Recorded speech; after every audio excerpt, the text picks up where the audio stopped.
Our next guest on the pod is a dad from Indiana who is running to catch up to cancer after losing his wife and having to turn his life around. He started by walking 500 miles, and now he's running marathons around the world and raising money for cancer research. He's not just running, he's also out there volunteering and cheering for all of us, including our very own 6-star Erica. His story of personal loss and weight loss and taking care of himself for his kids is inspirational, but it didn't come without a few bumps along the way. We can't wait to hear it. We are wicked excited to have Alex Baker, a.k.a. Ketchup to Cancer, on the On the Runs podcast. What's up, Alex? I am so excited to be here. That do Yes. just every time it gets me. That's it. It's the do. Yeah. I look Everybody forward to loves it every it. time. And I'm like, do I do it too much? And they're like, no. It means you made it. You're on the show. That's You made it right. on the show. Yes. And we're happy to have you, Alex. For me, it's nice to see you again. You too. I mean, Eric kind of alluded to that a little bit in his intro, but it's very nice to get to actually chat a little bit more this time. Well, I actually have that as my icebreaker. Last fall, Erica was at some small marathon called Chicago. I can say it's small because their medals are small. That's a conversation from the past. But you weren't running the Chicago Marathon. I think you were volunteering. But I think one of you went out of your way to find each other, or was it by chance? Yeah, Erica went out of her way on race morning to come see me. I ran Chicago in 24, and I wanted to give back and see what that side of the marathon experience was. And so I was volunteering outside of Grant Park. That's where I got stationed and was directing people in. And Eric and I were messaging on Instagram that day, and she came over. DMs. Yeah, that's right. Yeah. Well, I'm very glad you did reach out, and it was only like 2 blocks. It was really nothing, and it was worth it to get to meet you in person, and we got a nice picture and just a quick little chat before the race. But thank you for volunteering. That's always so important, and it is kind of nice to see the other side of things, isn't it? It is. I also, because I loved Chicago so much, I volunteered at the Indianapolis Monumental Marathon in November, and actually got to hand out medals and like put them around people's necks, and just the emotion and joy. It was. I think I'm forever going to do that, because it was everything I needed.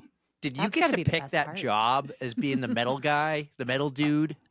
Yeah, you get to like choose kind of an area, and then I showed up, and they're like, "Go find a spot." And so when you saw the checklist of things to do, you're like, "Nah, I don't want to clean the porta potties. I'm going to hand out medals." Right. Finish or shoot is, so it's medals or bananas or whatever. But when I had the opportunity to do the medals, I was in. That is the best I'm surprised Erica took the opportunity to go out of her way to find you, though, especially on race morning. Agreed. Like, that's just shocker to me. Like, Why? usually you can barely get her to go outside her national rail trail for a run. That's not 100% true. I am happy to go out and meet new people.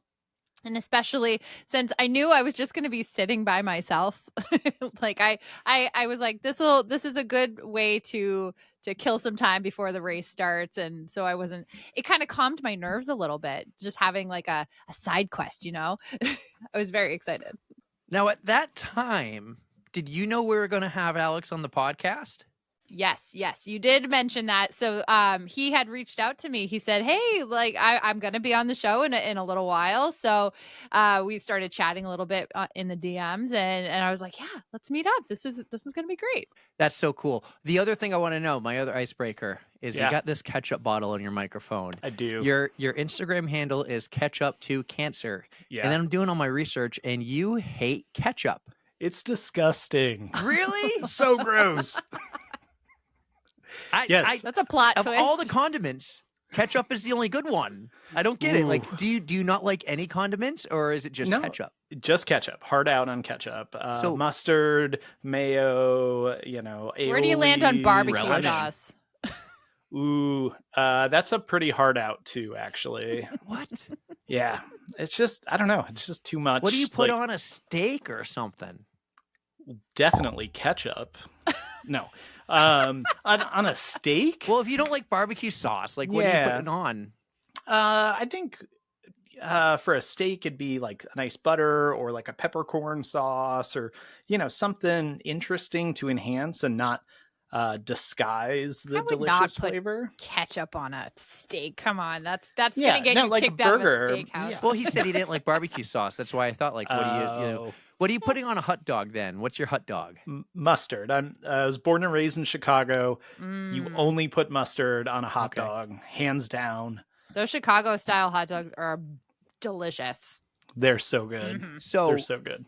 do you put the mustard on the bun and then the dog on top, or do you put the mustard on top of the dog? I've gone both ways depending on what I'm doing. There's a place in Chicago area called Gene and Jude's, and they put it on the bun, but then they put a hot dog and French fries on top, Ooh. and that's pretty legit. You know what, Eric? That's it. That's a doc debate question right there. Yeah, it is a good debate. So I love Where a you good put your chili dog. I love to throw chili Ooh, on a hot dog, but the yeah. chili has to go underneath. You can even dribble some on top, but Okay. underneath is a Yep. must. That's a must. So I like a good chili dog. So That's a what fun if like conversation. Heinz Ketchup ever came to you and it's like, hey, we love what you're doing for Yeah. cancer. We love your handle. We want to sponsor you. And then you're like, that's cool, but I hate you. Well, they could actually convince me that maybe ketchup is great, and we could deep dive a little bit of the how ketchup is made and why it is a chef's kiss sauce. Yeah. I beg to differ, but just True listener of the pod when you do that. Chef's kiss. Heinz could also be like, have you tried our ketchup? Because ours is better Ooh. than the Market Basket brand kind or Yeah, whatever. yeah. And this is why. Yeah, you could make some content out of that. Yeah, But totally. then you'll be forced to have ketchup all the I know. time. I know. For someone who hates ketchup as much as I do, I get now gifts of ketchup. I had 5,000 packets of ketchup that were delivered a couple days ago because we're giving them out at a parade. Like, I have invested so much money in ketchup recently, and I never for consumption, but just we gave it out as a for trick or treat as well. We gave out ketchup packets to the kids that came by, and oh yeah, we're leaning in. That's awesome. Do, That's do, awesome. do kids know that you're the ketchup house? Do they come to you on purpose? They're like, let's go get some ketchup. Yeah, this was the first year we did it, but yes, we had people come back. Mom's like, we're out of ketchup. Can one of you run over and see Alex? You know what it That's right. reminds me of? I've seen a video of these people who were there for trick or treat, like, and you had the option of either taking a candy bar or a potato. And Yes. so many people actually pick the potato. And I mean, I don't know why. I mean, I love potatoes, but I also love candy. So I don't Yeah. know what my game day decision would be, like potato or Yeah. candy. So Our kind of the same our thing there. neighborhood did the potato. Someone did ramen. Like there tangerines. Like there were a ton of like random things in our neighborhood this I year. love the variety. It's great. Yeah, it was so random. Well, let's get into it. And I think we got to kind of explain the ketchup thing. Yeah. Because you hate ketchup, but you hate something else more. Yeah. Tell us what that is, and let's get to know you a little bit. Tell us a little bit about yourself. Yeah. So I hate ketchup, but I hate cancer more. In 2019, I lost my wife to stage 4 colorectal cancer. She was diagnosed in 2017 in October. And we went through a wild journey of, it was about 16 months. She went through treatments. There were 25 rounds of chemo, 50 rounds of radiation, surgeries, like 5 different hospitals that we, got treatment at, et cetera. So it was a horrendous journey. Mhm. And, and we'll, I'm sure, get to this here in a little bit, but, along the way, I realized as I started running and started investing in myself that I could invest in the world better. I could make an impact. And so it's time to catch up to cancer. And my fiance and I thought, it would be very funny to hand out some ketchup packets at a parade. And so we were like, okay, let's do this. And we sat on the idea, and I found out it was only $50 to enter the parade. I was like, let's do it. I'm mowing the lawn. It's an experience. Yeah. Like how do I take fundraising? How do I take ketchup and make this, combined? And so Ketchup to Cancer was the inspiration. And so So yeah, now I'm the ketchup guy, ketchup I guy. guess. What does it say on your little ketchup there? It's like a running ketchup, just like Yep. our running stoolie. It What's really it does say? look like Stoolie. Like there's Yeah, there's it Yeah, could yeah, be his it does. buddy. Yeah, it says ketchup to cancer on it. Yeah, best friends, besties. So I think you can like get custom ketchup packets Yeah. made, with your logo on it, or Yep. with. Do we have a name for him? Is it Catchy? It's Catchy. Yeah. Oh, no shit. Our kids named Wow. him Catchy. Hold on a second. That's so Yep. cute. Yes. He's so proud of himself. How lucky did I get with that name? That was great. Holy shit. I did not know that before. Like, I'm being totally honest right Yeah. now. Wow. Stoolie and Catchy. We need There to you go. do some content where they're They together. really running are Let's around. do it. besties. Yeah. How did you come up with Catchy there? How do you make that logo? Yeah, I actually used Chat GPT, and then I have a graphic design background, so I used it kind of as a starter, and then tweaked and twisted and did all the little pieces to it. But yeah, we got Catchy now. You should see the start of Stoolie. We did it on like Snapchat. Oh, did you? Erica did it. Yeah. I just On, took a like- giant like- poop emoji and drew legs on it. Like Yeah. that- And That's then not good. we have a girl who did some of our graphic design when we started, and we Yeah. still go to her when we need something like that I can't figure out in Canva. And she was listening to the podcast, saw it maybe on Instagram or something, and just like, hold on a second, and brought Stoolie to life.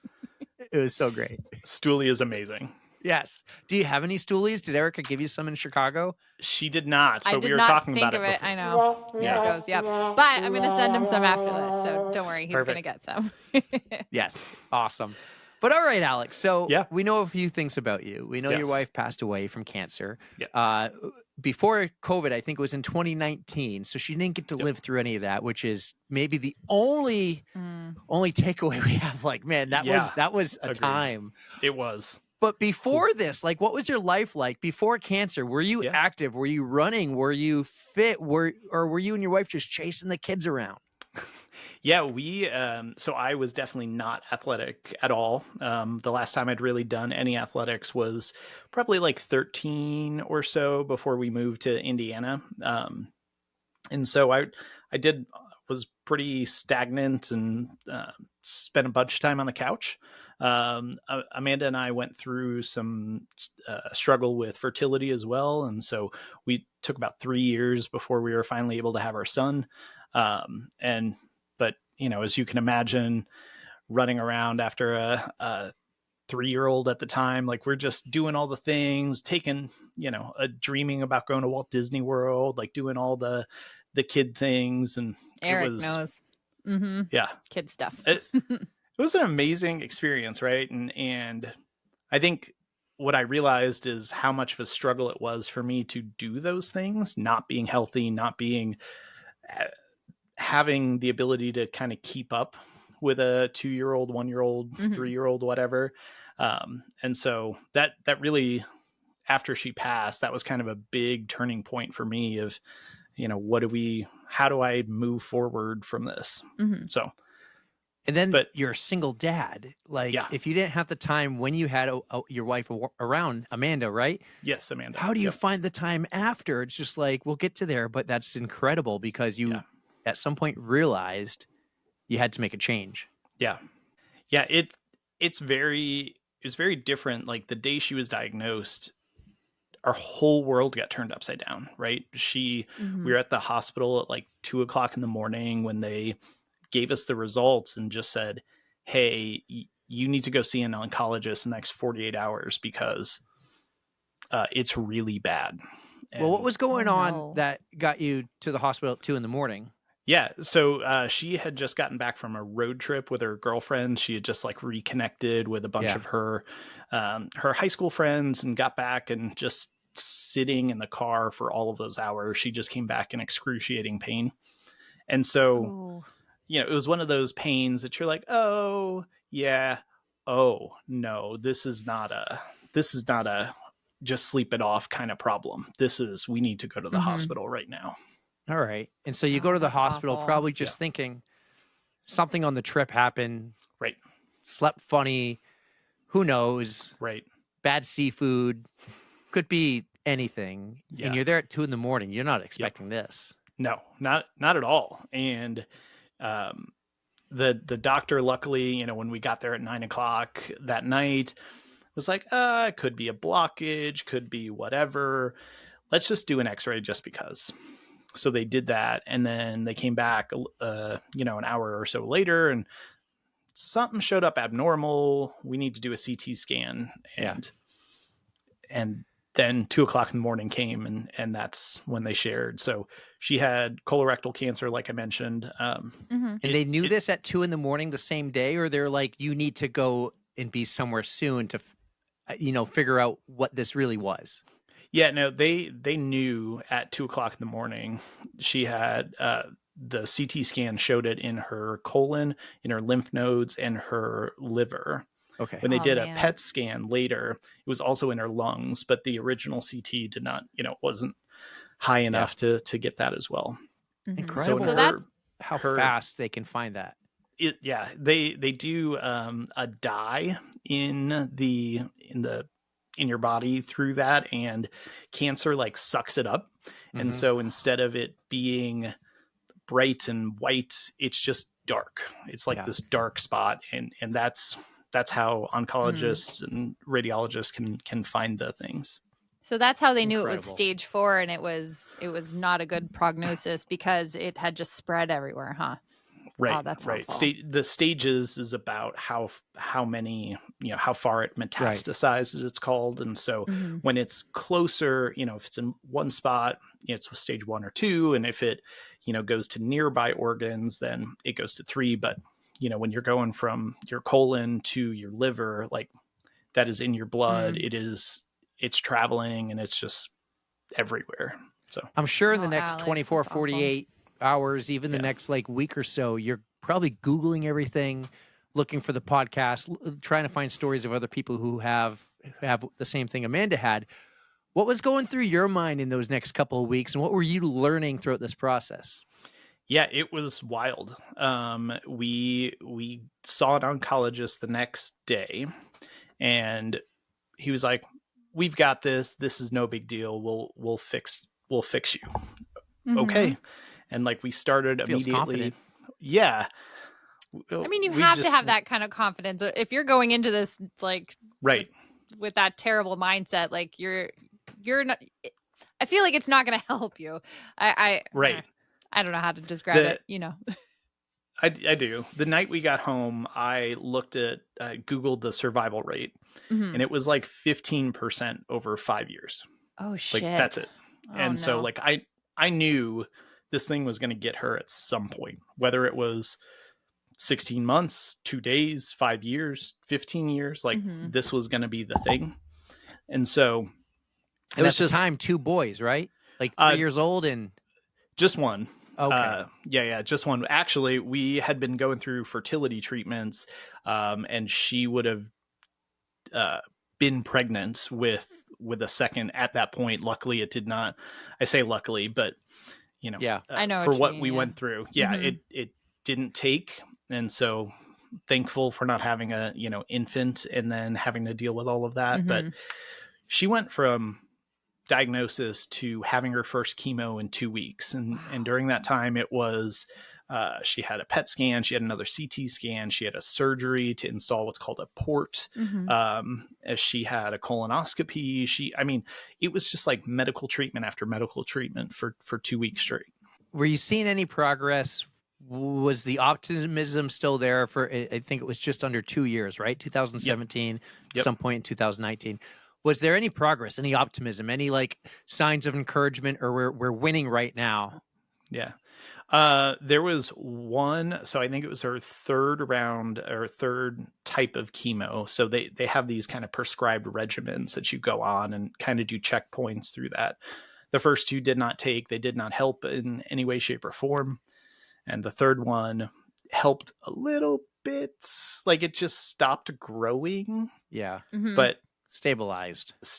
But that was by the next checkpoint, which was, I don't know, 4 weeks, 6 weeks later, it had started growing again. And so it was like onto another one, onto another one. We were able to get into MD Anderson in Houston. And for that, we got onto a clinical trial, but that was near the end. Like we were going to go to Houston to start the trial the day she was put on hospice. Like it was far too late by that point. Oh And my how was gosh. she this whole time? Was she optimistic? That's so tough. And how was she this whole time? Was she optimistic? Was she positive? What was she going through? Yeah, so she didn't want to know what was going on. Like she was just like, I'm going to do the next thing. I'm going to do the next thing. Right. And just never wanted to understand how bad it was, because I think she thought it would just destroy her and her fights. And we talked about like she wanted to be able to live until our son got to kindergarten, and just that didn't happen. But like that was the goal. Like fight as hard as you can, do everything you can. One thing that I'm very proud of now is I had no regrets. Like we called every hospital we could. We got, treatment at all of these different centers. We had clinical trial people looking at her case, etc. Like we put all of our cards on the table and just said, help. Yeah. Reminds me a lot of Stuart Scott, ESPN Sports Center guy.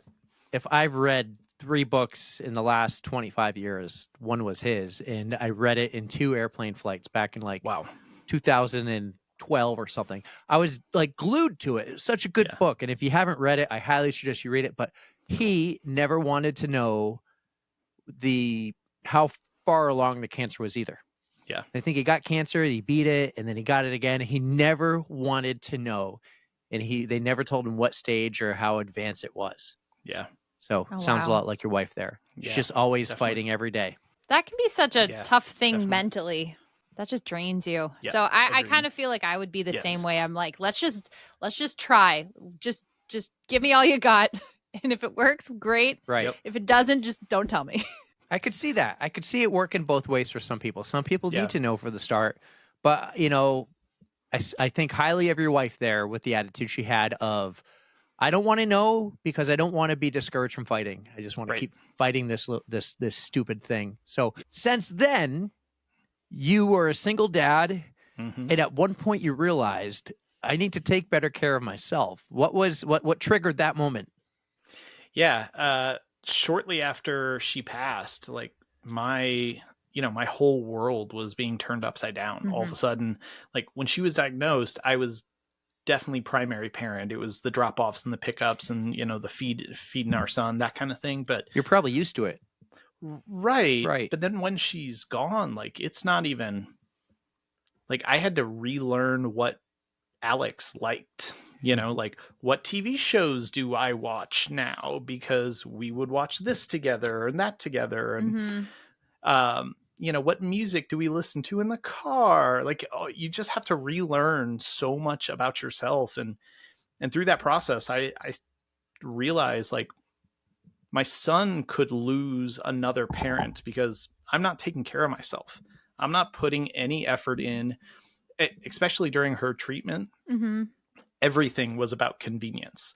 How can I what's the easiest thing to get him to eat so I don't have to fight him, and whatever those things are, because I need to be able to at any moment take her to the hospital or do the thing. And like, so everything was about convenience. And so I realized I, looked up and looked at myself in the mirror and said, your son shouldn't lose you. Like, you've got to do something. And so I had a friend that goes to this gym that does a 20-minute workout once a week. That's it. It's like slow reps and, 10 seconds up, 10 seconds back kind of thing. I was like, I can find 20 minutes for myself. That's it. Once a week, I can find that. And then as we talked about, the pandemic happened, and you had to, how do you go to a gym in the just pandemic? Throwing you curveballs left and right, my friend. Oh. Right.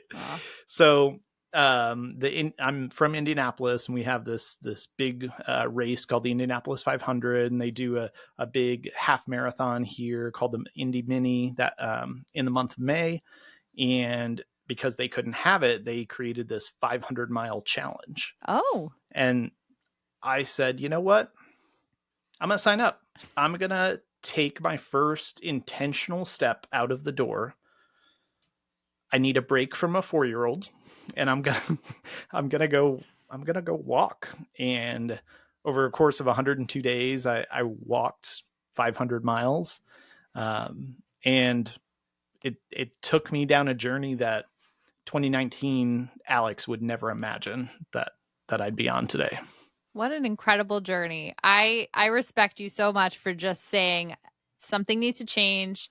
And you went big. You like 500 miles is no joke. So you took the steps, literally took the steps to get your health back on track. And I know you had to juggle like raising a child, dealing with grief, finding yourself. So mad respect for you.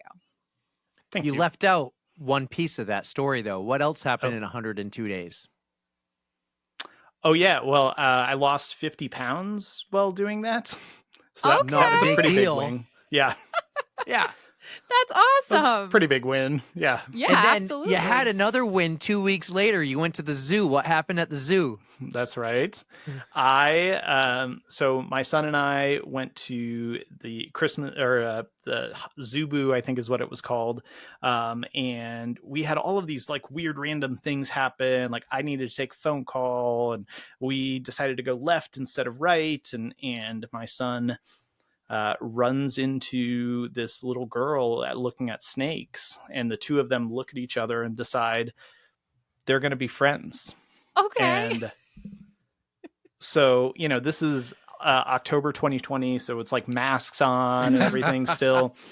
And so I'm like looking around, like, who is this little girl? Like, what is going on? Where did she come from? Right. And then this woman is like looking around, and she's like, where did this little boy come from? And she asks her daughter, hey, where do you know him from? She's like, here. Well, what's his name? I don't know. What do you mean? And come to find out, then the kids wanted to go see the elephants together. And so she introduced herself, and I introduced myself and my son. She introduced herself and her daughter. And something about that moment said, don't screw this up. Don't screw this up. And so I was like, oh, hey, so could I maybe get your phone number for like a play date or something? Yep. Uh-huh. And she was like, oh yeah, of course. And like, she retells the story that she had no idea that a man was asking for her number. We ended up kind of separating. We'd run into each other, and then it started pouring. So we ended up under this awning for like an hour, where her and I just got one-on-one time to just talk and just be casual while the kids like ran around and played. A couple days later, they came over for a play date, and I was reading the story to the two kids, both of them, snuggled up in my lap. And I knew like that was it right there. And so, yeah, five years later, we're engaged, and we got a pair of 11-year-olds. Like, I don't know what's happening. That's insane. amazing. That's why I thought the 2 kids, but yeah. Yeah. It's like having twins, actually. It is. Yes. They're 6 months apart, and they have twin energy like all of the time.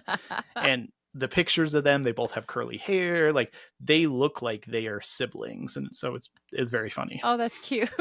Oh, what a story. That is fun. I love the kid energy though. Like kids are just like, you're my friend now. I just met you. What's your name? I don't know. Like kids can just do that these days. I know. So Alex, you came off of walking, right? Did you do any running in between that 500 miles, or so straight walking? I did not. Straight walking. 50 pounds gone. Yep. What did you do next? Besides ordering a whole new wardrobe. Oh, okay. And finding the love of your life. And that's true. A big part, yes. For the second time.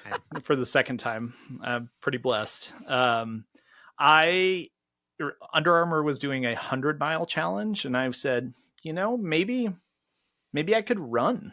Mm. And so I love that you love challenges. That Yes. you're a person after my own heart. Yeah. I love anything that's like, something that's gonna give me a run for my money. Yep. Literally in this case. Ah. Yeah. What was the incentive pushing you? Was it like, okay, if I do this, I get a discount on Under Armour? Or was it like you just knew you started feeling good and it's like, let's find the next challenge? Because sometimes it's like when you do a race and it's over, Mhm. you got to find the next race. Yeah, it definitely was that. Like I like to have goals for myself. I tend to be an overachiever just in life, in all of my, You got to keep the pursuits. momentum going, right? Like, Yeah. it's good to do that.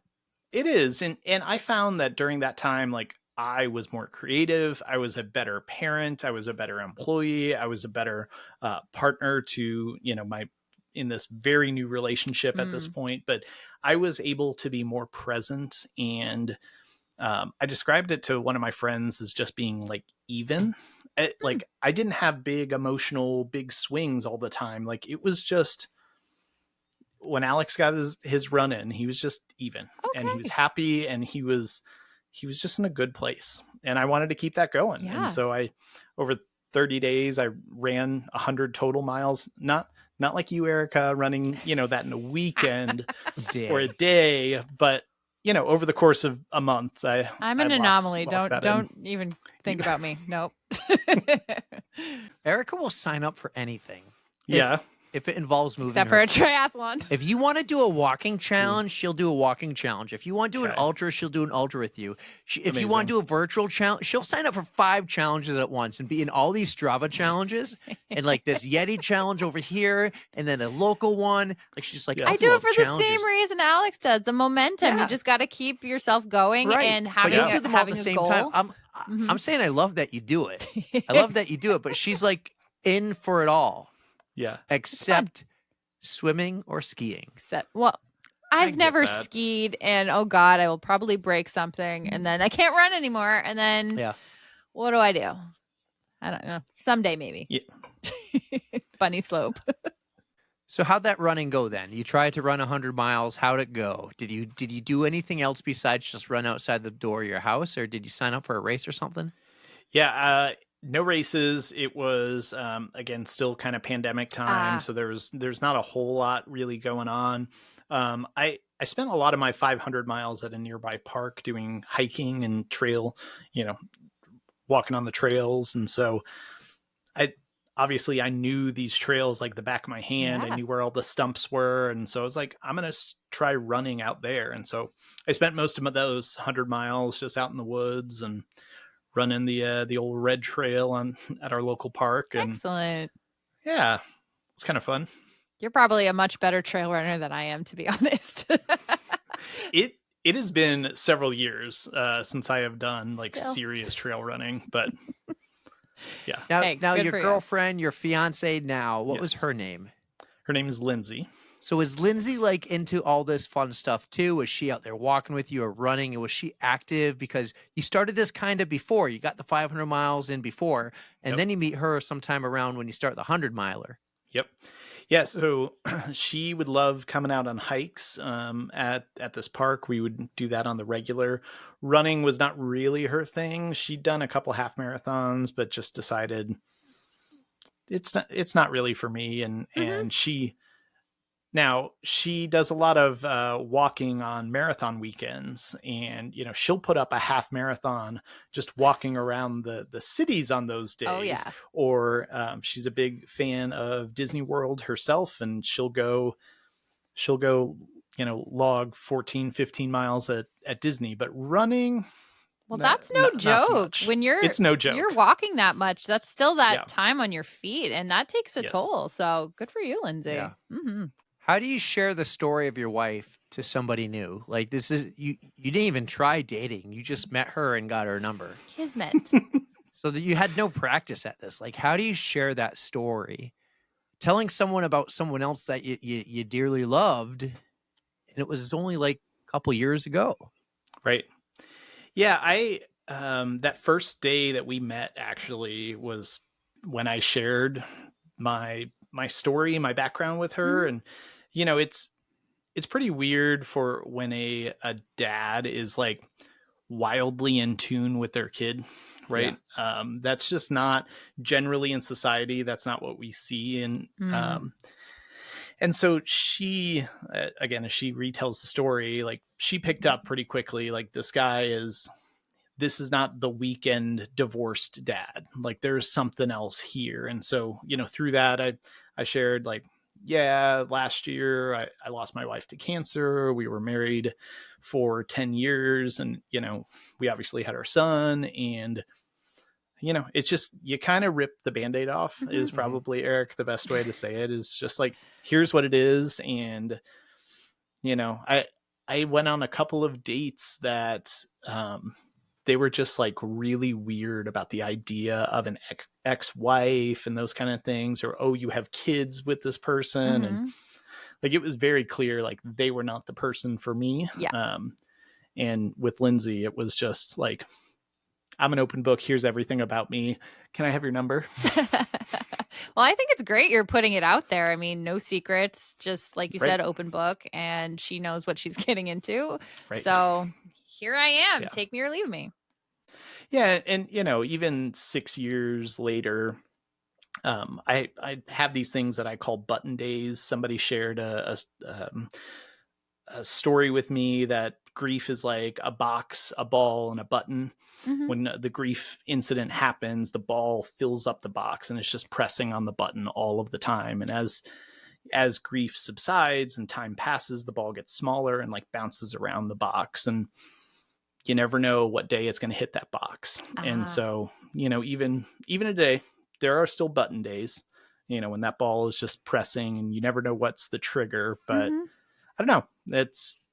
She understood that from the beginning and has been supportive throughout the 5 years we've been together. So, Oh, that's Yeah. great. That is yeah. what you would hope for in a partner that can Yeah. understand these kind of things and how grief is different for everybody too. So Yes. just knowing that it happens and it comes up and Yeah. you're always going to love her. So Yeah. that's not going away, but Right. you have enough love to go around. Yeah. Yeah. I think that's one of the amazing things. Like we spend a lot of time with Amanda's family still. Like Hmm. they come over for Christmas and like they're just family. Yeah. Yeah, It's not absolutely. it's not just Amanda's family. They're our family. Oh, I love Yeah. it. I'm glad you're still close. Yeah. Same. So let's figure out some point now. Okay. You do run. You sign up Yeah. for a half marathon. I think it was the Indy half marathon, right? And then at some point, you advance that to a marathon. Yes. And what I love to talk about on this podcast are those first marathons because they're always an experience. And I think your first marathon was one of those I'm never doing that again kind of experience, right? Yes, it absolutely was. And you're trying to raise money again for cancer research. Is this when Ketchup to Cancer was born? No, Ketchup to Cancer actually was born about like summer of 2025. So it's very, very new still. In November 22, I ran the Indianapolis Monumental Marathon. I had an injury along the way. And so like I'd never run more than a half marathon at that point. When I actually got to the race, I heard something pop on like a 10-mile long run. And that was it. Like I was laid up for several weeks and just didn't go out there. And so running that marathon, like I didn't know what fueling was. I didn't know like any of that stuff because Yeah. a half marathon was the longest I'd ever done. So every step, and Yeah. I get to that finish line and it was just like, there is no way I am ever doing that again. Ever. Well, we can see from your background that was a Yes. lie. That was a huge lie. Lindsay tells the story now that it took 6 days. And then I started looking at more races. Good So for you. that's You know awesome. what? Fun fact about me, it took me Yeah. 3 years after my first to do a Wow. second marathon. It definitely Yeah. snowballed from that point on, but I was in the Right. same boat. So 6 days, that's not too shabby. It's not. And, as we talked about, I'm very goal oriented. And so I started looking at the New York City Marathon. I looked at Boston. I looked at Chicago.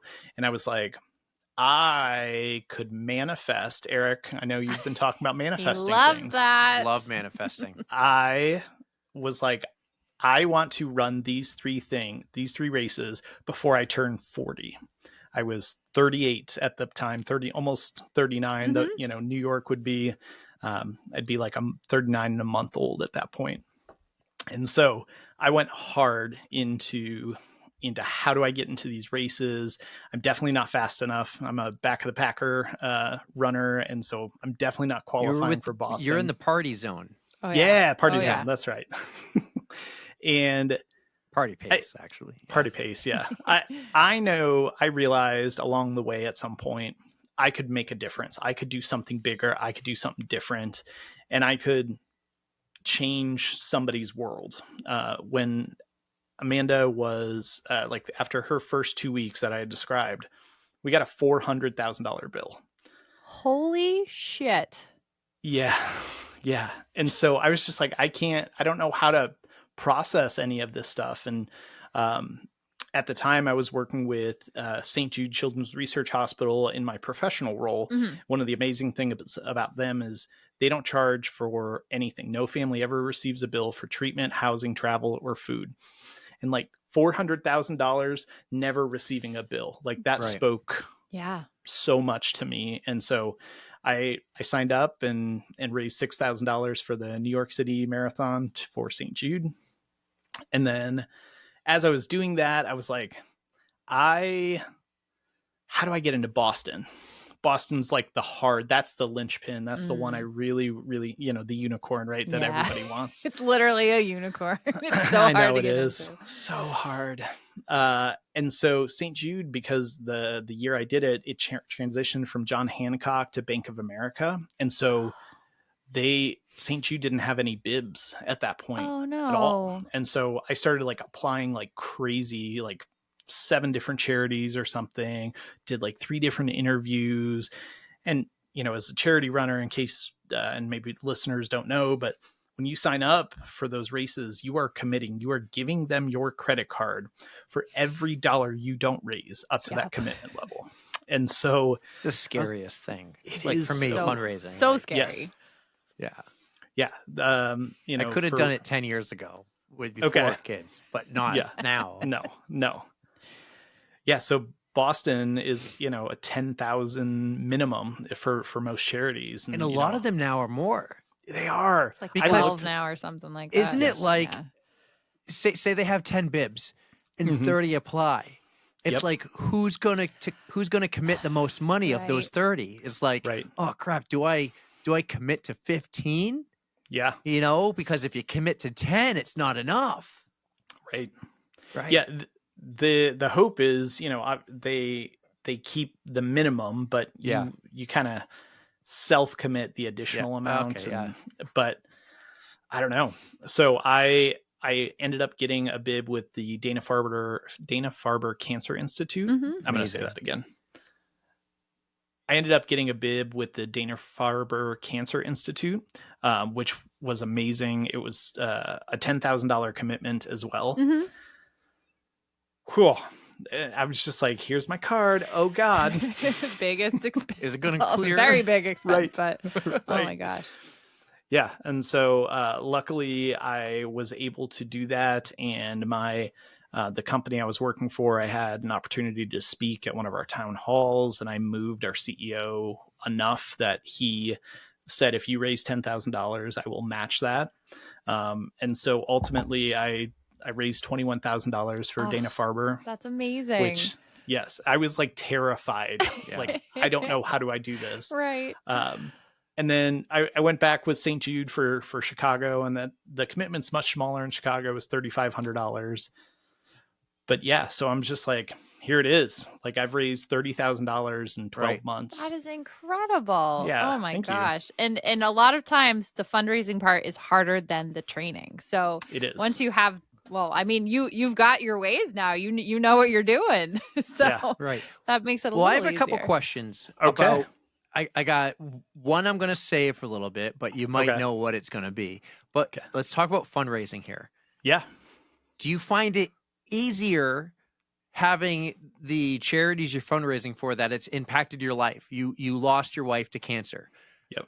Because I think Erica experienced that. I don't want to call it an advantage, but she had a personal connection to her charity this past year. Yep. And I did not. And sometimes Erica ran Boston back in 2018, and I think it took her like to the last minute to get every Pretty penny. much, yeah.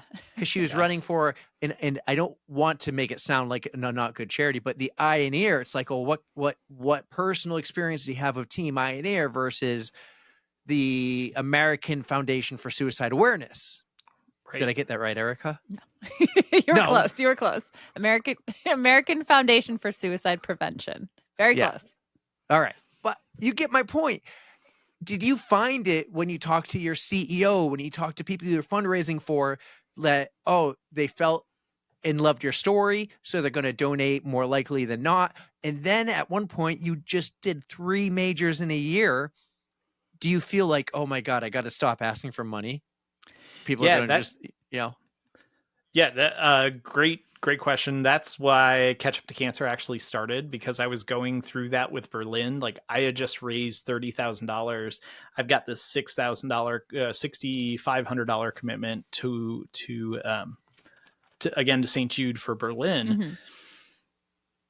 And the money's not coming in. Like, I have tapped my resources. I'm just asking and asking and asking. But to your earlier question, it is a lot easier to be able to tell your own personal story. There are some charities that I looked at applying to, but ultimately, like, any cancer related charity is the ones that I applied for, because that's what I can talk about that experience. Like, whether it's colorectal cancer, lung cancer, or brain cancer, or blood cancers, like, cancer is cancer. And that experience that people go through is very, very similar. If I was going for like a veterans charity as an example, right? Like, I have no connection to that. We are not a military family. And I think telling that story would be a lot harder to do. Like, the CEO is not going to match your $10,000 to that story. Right. Yeah. No, not at all.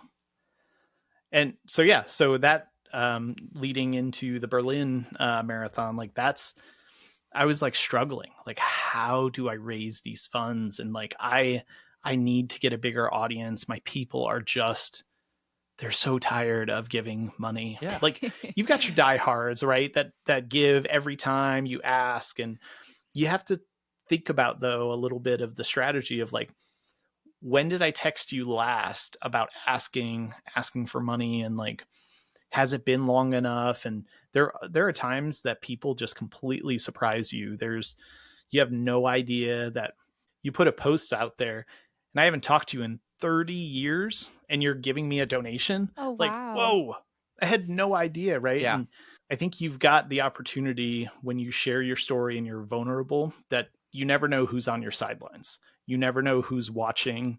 And that applies in life and in race and running. And you never know who you're inspiring through that. And so I've just found myself to be vulnerable, to share my story, to be deep, and be like, this is Alex. This is how I'm feeling, what I'm going through.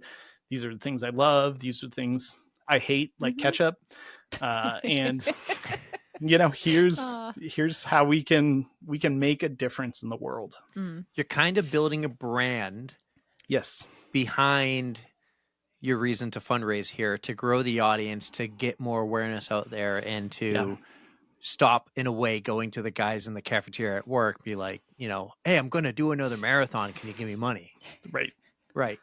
No, I like that. Like, you got to start exploring differently. Like, I feel like if I ran the New York City Marathon every year for the same charity, at one point, like, I'm not going to get anything.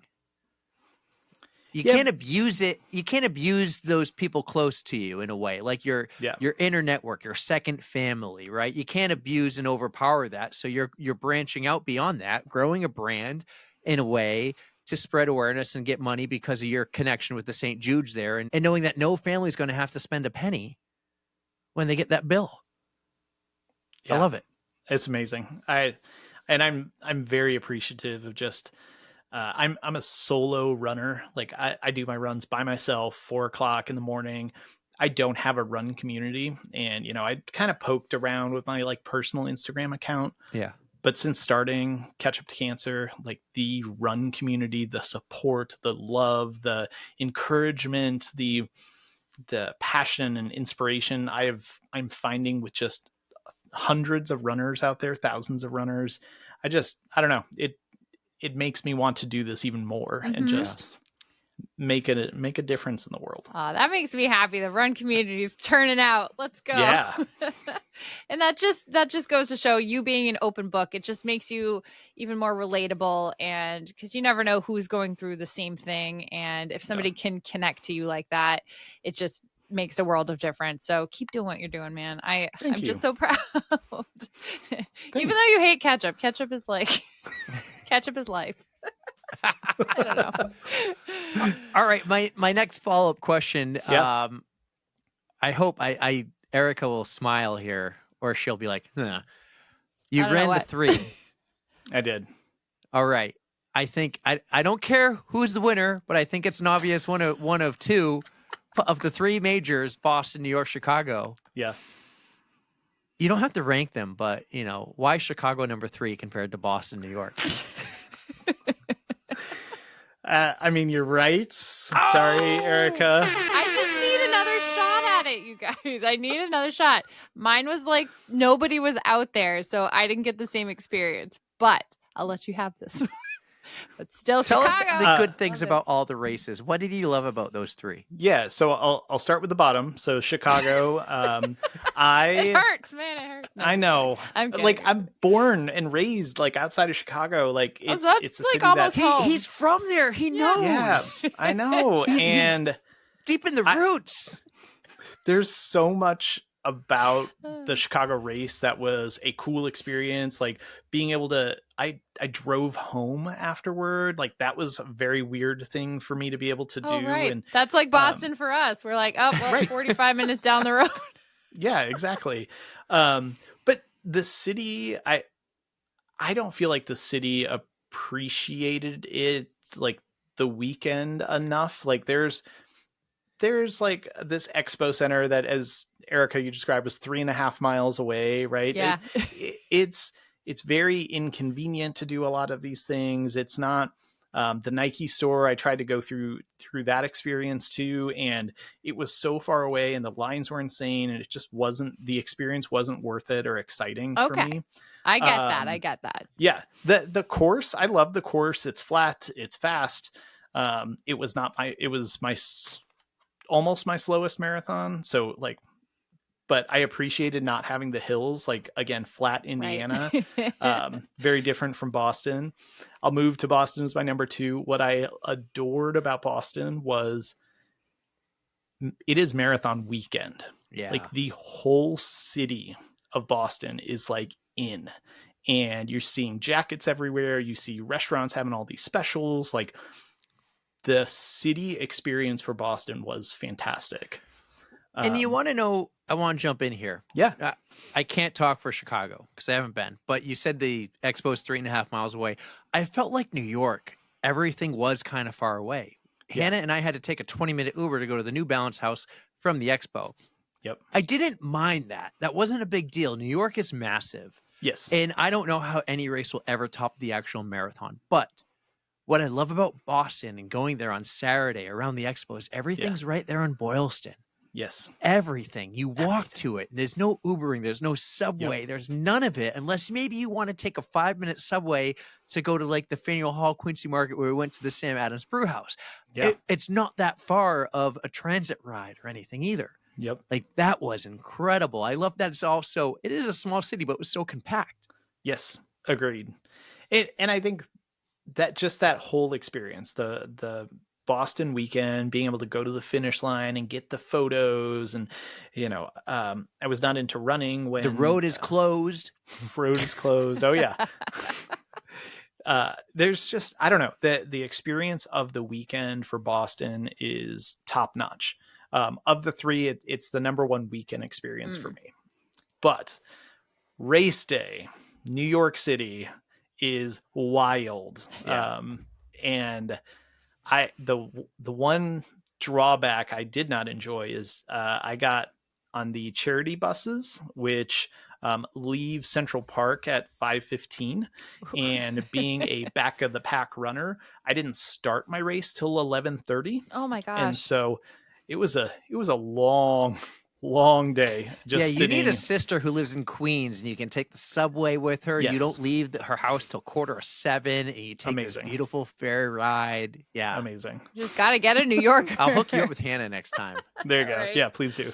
Oh man. But like, it was cool being able to go through the 5 boroughs, hitting the bridges, and forever coming around off of the Queensboro Bridge into like onto First Avenue, and the like 3 miles of cheering. Just, I don't know. It was something special. Even I get and chills of that because I remember the Yeah. experience. It was crazy. Yeah, so good. I think you made Eric's day saying like, "Hey, see, I knew it. I knew New York was the best." But you know what? Random story. Well, When actually, I ran, he made my day more because of his comparison of the two. Why one was the better weekend, but one was the better race day. And See- I'm like, you know what? They can both be number one. And I You just I know- need to go to Chicago though. Yes, This you is do. Yeah, like, you do. I You do. need to get the true, and I need to be like, I can't keep saying Chicago stinks without experiencing it. I have Thank to you go for experience that. it and then come I'll back take and go, that. Chicago stinks. So one thing when I did Boston, I can't even say the marathon weekend was all that great because they didn't even have the expo at like Copley or wherever it usually is. It was in the seaport. So like I didn't even have to go into the city. I didn't even go see like the finish line beforehand. I had none of that whole experience. So I gotta have a redo, man. Yeah, Someday. definitely. We'll get you a redo someday. But You're for like, right but not now, now. it's mile 19.2 for you 19.2. for quite a while. 19.2. Hey, Build that's the that. next best thing. It is so much fun to cheer. So you mentioned earlier you were kind of struggling to fundraise. You built the Ketchup to Cancer brand here, and Yes. we got catchy, but you were trying to run and train for the Berlin Marathon.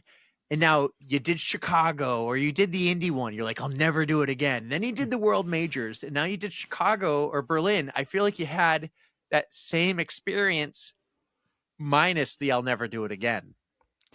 Yes, Berlin was easily my worst race that I've ever done. Definitely no. worst of the 4 marathons, 4 majors.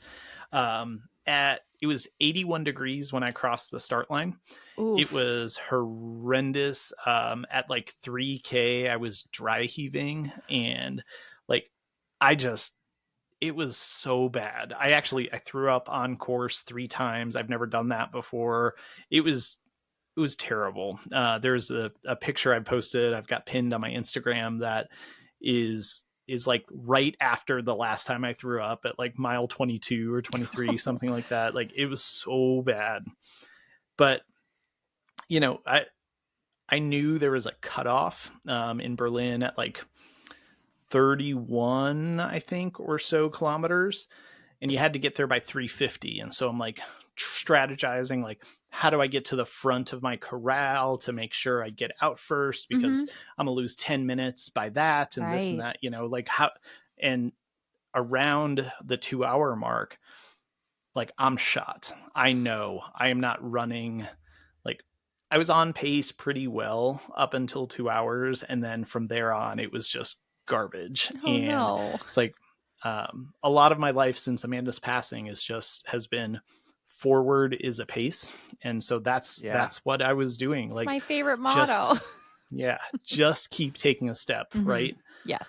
And I ran a little bit and walked. Like I was walking a 12-minute pace at some point. I was just like hustling, trying to get to that mark. I beat it by 10 minutes, thankfully. And there was another one a little bit further ahead that I was able to make that checkpoint too by like 3 minutes. So I didn't get swept, which was fantastic. But I pulled Lindsay out on course with me to walk part of it. I was like, I need you Bandit. to walk what's that? Bandit. That's the best I'm sorry. excuse to ban it, though, if anything. I know. I mean, just come I on. wanted to. I want. Yeah. Oh, A but bandit that's is someone on course who's not registered, like run, but it'd be Oh, someone who runs the whole thing. She's got it. only out there walking with you. Yeah, yeah, no. yeah. I was just like, I need a 15-minute pace. Just walk a 15-minute pace Love because it.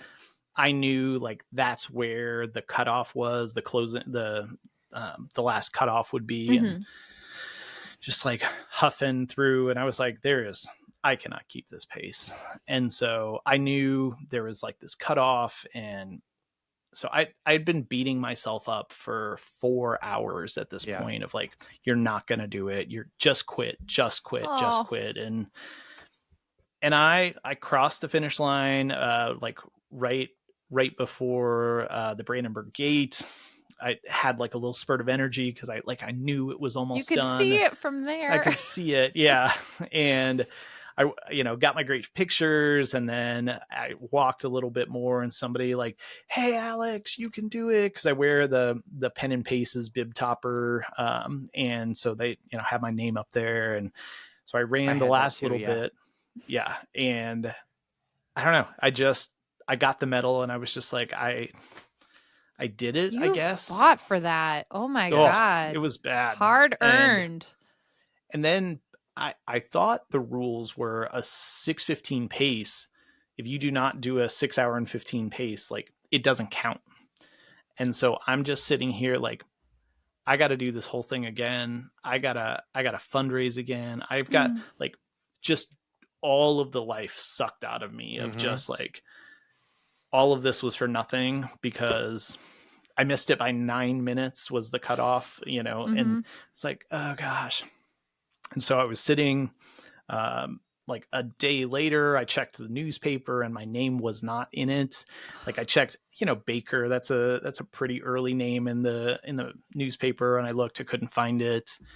I was like, great, awesome. Mm. And like 11 o'clock, I'm sitting with my family. My like brother-in-law and a cousin came, and Lindsay was there, and I I got the email from Abbott that said, "Congratulations, you've earned your 4th star." And I was just like, yeah, Thank Yes. God. Yes. thank God. And somebody posted pictures of the newspaper, and Baker was on like page 60 for some reason. And like I was Did there. it go by time? It might have, I don't know what it was. I didn't buy the paper, so I Yeah, don't my know, name but didn't make it into the New York paper, okay. but because of time. Oh, They only put the interesting. names of anyone who ran 4 hours and 30 minutes or faster. Okay. It Really? was actually, I think, 4:39. Yeah, That it might have been sucks. because of, you know what? It might have actually been finished time because like it has to go to print. Could have been Oh, something like that. Oh. But like Hannah and I ran a 5-hour, 10-minute marathon, which was my slowest ever, still my favorite ever. I felt yeah, amazing. I mean, it was the experience. We stopped, that's awesome. we had a blast, and it was so amazing. But everyone's posting about the paper, and then I read somewhere else. I'm thinking I might order this paper, and Yeah. then I read that your name's not in it if you didn't have like a finishing time of this, or maybe it They was could like at if you least didn't do finish like by a next 4:39. day continuation. Like if it's not in the Right. Monday paper, put it in the Tuesday paper. Like, come on, Maybe. there's no excuse for that. Well, No. you know, It makes you feel New York shitty. can't be Come perfect on. at it all, but it was pretty perfect. Yeah. That sucks. That was quite So a true. day. Let me ask. I put this Yeah. one question down. I was going to ask you this question last, Okay. but I think it's a good time to ask it. Okay. Without knowing the reason you're running these races and raising money for cancer research, just the way Amanda knew you before she was diagnosed with cancer, what would she think of you today, 10 years later, running world major marathons? Man, I think she would be wildly proud, and she was one who loved everything deeply to like an obsessive level sometimes, and so I think she would have just been so in. She would have bought all the jackets and the merch, and she would have, been there cheering and just over the top ridiculous. But I think, looking now, if she's looking down on me today, I think she would be proud of the legacy that I'm leaving in her name. And I don't know, teaching a young man what it's like to be a man in 2025 and to care about people and to be invested in people's success and Oh, happiness and joy. And I don't know. I think she'd be smiling. those are the important values. I'm very happy you're instilling those in your son, and she absolutely is proud of you. We are proud of you. Everybody listening is Thank you. proud of you. I think you're doing amazing things. And this Thank you. isn't even the end of your marathon journey, is it? It is not. If we're going for 6 stars, London's next. London is next in April. I'm running again with St. Jude. I've committed to $10,000 with them, and knocking on the table here to run with them again in 27 for Tokyo is the next hope. So St. Jude's at most of these world majors. They weren't in Boston the year you did it, but they're almost everywhere. Yes, Yeah. they are. Yeah, so I'm trying to manifest that, and bring some more joy here. You make me feel happy about something. We did this competition at work years ago. It was like one of those Fitbit walking competitions. Oh, yeah. And the winning team that walked the most was able to raise it might have been $500. Okay. And I was like, hey, I'm doing this hike up Mount Washington. We're raising money for adaptive sports. Let's give it to a local company. And out of 20 of us, I got 2 votes and everyone else voted for St. Jude's. And at the time I was like, this is before COVID. Sure. I was like, they have enough money. They're fine. I don't know anything about St. Jude's. I've learned more in the last hour with you than I knew mad that. they didn't pick his. So now I'm like, and they're like, yeah, give the money to the kids. I'm like, let's give the money to this guy who can't walk and he wants to ski. All great fundraisers. But now knowing a little more about St. Jude's and that a parent never pays a penny, I would give it to St. Jude's all the time. Yeah, it's amazing. So when they started in 1962, the childhood survival rate for leukemia was 20%. And now it's over 80% because of the amount of research and development and drugs that they're, pioneering at St. Jude. And I think they're just continuing to discover more and more stuff and be able to find ways, because treating kids with cancer is different because, if you're putting radiation on a tumor, well, radiation goes through the body. And so you've got to think about, are you interacting with, some other organ that is not fully grown yet? And how are you impacting their lives in other ways? Whereas as adults, we're fully grown and our organs are what they are. Mm-hmm.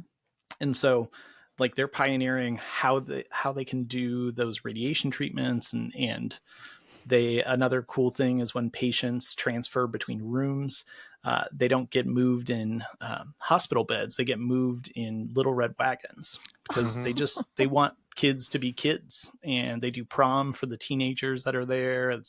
I don't know. It's a very, very special place. Oh, way to go, St. It's amazing. Jude. They sound amazing. It's going to make me cry. We get to hear a lot about Dana-Farber. Oh. Yes. We don't hear enough about the others. So I love the reason that you found them and why you're doing it. So that's awesome. Thank you. I love that you're just getting the word out there. That is the most important thing. And Ketchy is helping. Yes. So in addition to Ketchy, you also wear yourself a little Ketchup costume. We haven't talked about that yet. Do you wear that during all your races, or just as a fun thing to just keep getting the word out? Yeah, this the costume's pretty new. We started with some t-shirts and a couple aprons, those kind of things. And for Halloween, I was like, Amazon has this ketchup costume. Maybe that's my shtick now. And so my fiance and I took the label that was on there. It was just stitched on. And then she loves doing cricket. Oh, perfect. And so she cricketed the logo on the front, and then was my Halloween costume. Yep. And I went down to the Monumental Marathon this past November and wore it and cheered on runners for 2 hours before I volunteered. And it was a lot of fun. I'm so glad you did that. Yeah, you were actually one of the few who chimed into my little Halloween post, and you're like, "Up, just you wait and see what I'm going to come out with." And I'm so happy you shared that. It was so great. It was a bit of an upgrade, though, huh? I think it's fantastic. Yeah, it's very creative. She did a great job on the letters. That's awesome. Yeah, you got to complete it though. You Oh, gotta with have the head? arms and the legs, Yeah. and you gotta be the real catchy. That's true. Something Lindsay can work on with her. Yeah, cricket that's Well, right. at least you have the awesome Yeah. sticker, and now you can kind of model what you need to add to the costume. So you got Yes, time. exactly. Yeah. Well, that's Amazing. cool, but guess what? You're not off the hook yet. We have Nope. 2 final big questions, and we Okay. might not even be done after that. But it is a new year, and we have a new question, unless Oh, boy. Erica has kept I am her not changing original. my question. Stop Because asking. this is the first time we're asking for 2026. Since Erica's not changing hers, let's start with mine. Okay. My new question is, what is your hot take? And that's where I'm leaving it, because it doesn't need to be a running hot take. It could be if you want to, but it could also be like, pineapple does not belong on pizza. What's Well, your hot take? I mean, obviously, it's ketchup is terrible. You but know what? I was actually I'm going to I'm say gonna you leave that one. can't. You can't use ketchup. Can't use here. that one. Yeah. He gets 2. There you go. This one's a given. Yeah, I think the as a back of the pack runner and a charity runner, I am very tired of the elitism of the majors and everybody just hating on charity runners. The London Marathon, they raised 87 million pounds this last year. Like, Yeah. the difference that charity runners are making in the world is outstanding. And forward is a pace. Stop shitting on slow runners. Amen to that. That is 100% where I fall on the subject. Everyone should be allowed to race the majors, whether you fundraise or you qualify. Everyone should be welcome. Yes on that. And I don't know Getting what fired that up. translates pounds to USD, but I do know, quick Google search. So, and I knew it was over 50, but the Boston Marathon last year raised 50.4. If they ever Amazing. allowed more people to be able to run, because Boston's max is out at 35, Yep. if they go to 40,000, that's 5,000 more charity runners. Like Yeah. the money they raise Let is 'em in. insane. Yeah. Yep. I mean, that's a great topic though, because you could talk about like who earned it, who didn't, like, and all that. Like you got fast runners who are BQing and then still not getting in. Right. So it's a great topic. But I think I don't know if this will be the first episode of the year, but I think your hot take is going to set the tone for hot takes in 2026. All right. Honestly, I love it. That is something that I get super fired up on. Like, why would you want to gatekeep something that helps people so much? Right. Let everyone in. Yes. All Way right. to If go. you run, you're a runner. Like, Thank done. you. Yes. Oh, I'm All fired right. up now. Oh, I'm fired Let's up. make Erica's playlist go from 28 hours to Actually, 42 when I said hours that this the other year and day, keep asking the same question. there was only like 14 hours, so it wasn't as bad as I thought. So, Alex, our amazing Spotify playlist, is there a song that you would like to add to it to pump up all these listeners even more fired up than I am right now? I'm going to say a first one, but that's not what I'm suggesting is on the list. So, Okay. Amanda loved a band called 311. And when she was diagnosed, her like battle cry was a song called Strong All Along. Okay. And so that was her song that Yes. she just strong all along everything. Since her passing, Fall Out Boy has a song called Champion. And one of the lines in that is, if I can live through this, I can do anything. Oh. And that's like my crossing the finish line song is like, I lived through all of that. Mhm. I can do anything. The elder emo in me approves of your song choice.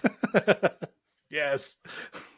So, Alex, before we let you go, where can people find you? Where can we learn all about Catchy and your fundraising efforts? Yeah, so you can check me out on Instagram at ketchup2cancer, TO cancer. Also, the website ketchup2cancer.com. I have Catchy. You can get him at my friend athletebouquets.com. Are you selling Catchy stickers? I am. Why Does the are money we go to selling charity? Stoolie stickers? Tell me the It money does. goes to charity. I think It we does. need to we need to start doing this. But excellent. We Yeah. need a real website. Yes. Do you have a website? I do. Oh, I you wanna made build one. us one?